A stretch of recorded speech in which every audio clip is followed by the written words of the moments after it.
That big breaking news story in the last half an hour. Suella Braverman has been sacked as the Home Secretary. The Sun columnist Rod Liddle back with us on Talk today. Rod, let's get your response immediately. Not only to that, but to the news, and this is not confirmed, that James Cleverly could be the new Home Secretary, and the former Tory Prime Minister David Cameron has just been seen entering 10 Downing Street. Rod Liddle, what's going on? It's remarkable, isn't it? So they're bringing back, sort of disinterring from the crypt, a man who sentenced the country to 7 or 8 years of austerity, meaning that we had fewer police on the beat, lower funding of the National Health Service, a real the whole source of the Conservative Party's problems lie back then with the policies pursued by David Cameron and George Osborne, and who in the end flounced off in a kind of hissy fit when the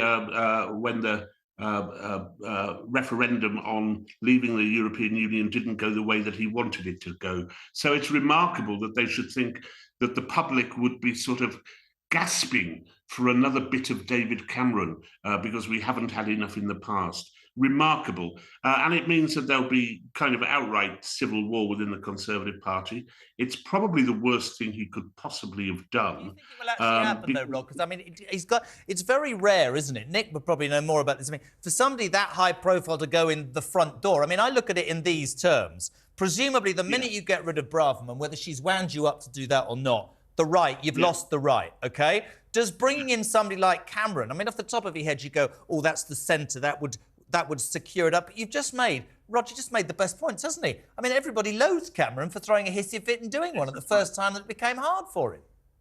Yeah, his polling at the time of the European referendum in June 2016 was one of the lowest of any Conservative Prime Minister at any point. And he clearly loathes the idea that we have lost, that we have left the European Union as well. So not only does the right of the Conservative Party get very angry, but all those people who migrated over to the Conservative Party at the 2019 election because they were in favour of Brexit will now think, goodness me, who on earth should I vote for, given that the Conservative Party is now rehabilitating the most prominent Remainers that the party's ever had, Jeremy Hunt and David Cameron. I wonder if Osborne's coming back as well. God, who knows? Rod, suggestion, obviously, that James Cleverly will take over Suella Braverman's place there. What would you make of him as a Home Secretary?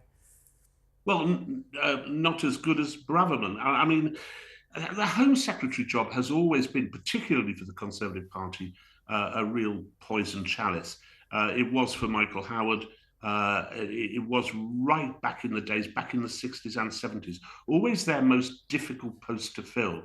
I mean, one wishes James Cleverly all the luck in the world, but I haven't seen much from him which kind of accords with his surname, nor indeed anything which particularly distinguishes him above the rather mediocre quality of the Conservative front bench at the moment. You see, the thing about Braverman was that she did grasp the issues, and heading for a kind of consensus within the Conservative Party may be useful for the Conservative Party in the short term, though I suspect in this case it isn't.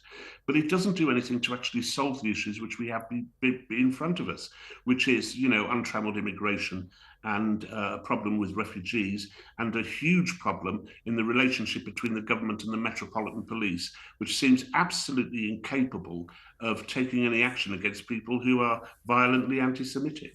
Rod, what would you say Suella Braverman's successes have been during a time in office? I don't think she's had long enough to have policy successes, but she hasn't been there long enough. And this is another problem with the government, that there are too many changes of great rapidity, so that you never get anyone in a job for long enough to actually put their imprint upon it. But from what she was actually saying, from her attitude towards it, it did seem to me that she was on the right track of trying to corral the police into instead of, as she put it, rightly, I think, having their favourite demonstrators, such as Black Lives Matter and indeed the anti-Israel demonstrators, and those they didn't like, which were people from the right wing. I mean, we should be even-handed when we're dealing with demonstrators, and clearly the Metropolitan Police hasn't been. Can we just go back, if you're just tuning in to Talk Today, that breaking news 45 minutes ago, Suella Braverman sacked by Rishi Sunak. That was shocking enough. And then the news, not news, but rumour, James Cleverly could be taking over the Home Office. And then we all nearly fell off our chairs because straight up the front road of 10 Downing Street and through the door went David Cameron, the man who Rod Liddle quite rightly said, oh, hold on a second, you didn't agree with me on Brexit, I'm off. Is he coming back? Will he be ennobled this afternoon, Lord Cameron of wherever? Could he come back as Foreign Secretary? I thought, Rod, you made a really good point. There is one person that she'll hate that I'm thinking about right now, which is Boris Johnson, who in 2019 won an 82-seat majority in this country saying, get Brexit done. We could now have a Tory party living off his election victory with a Chancellor who was anti-Brexit, a new Foreign Secretary who was anti-Brexit, and a Prime Minister who's not strong enough to stand up for anything, Rod Liddle. That's the reality. And I don't want to say the wrong thing. This is handing whoever's going to win the next... This is just throwing away everything, isn't it?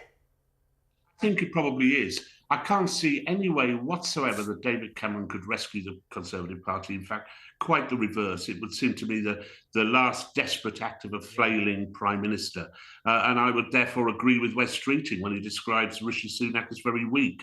I think if this is true, then it's an appointment which comes from a profound weakness. And you're quite right, of course. Boris Johnson did have an 80-seat majority. He did carry the country with him, particularly those red wall seats up where I am and where I'll be standing at the next election for whatever good that does. But you know, he lost that majority partly himself, partly through being too complacent and arrogant, but partly also just through the opposition of the very people who are now insistent that people like David Cameron and Jeremy Hunt should be running the country when the country doesn't want them and has never suggested that it wanted them. It has no liking for them. It has nothing in common with their aims, aspirations and culture.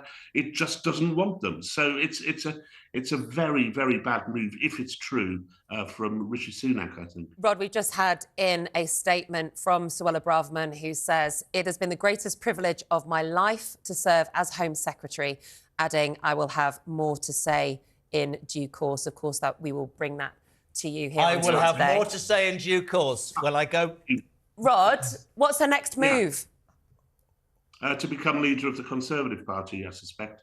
I suspect that Suella has been thinking about this for some time, and I suspect that after the next election, there will be a leadership race, given that we expect Rishi Sunak to have lost the election.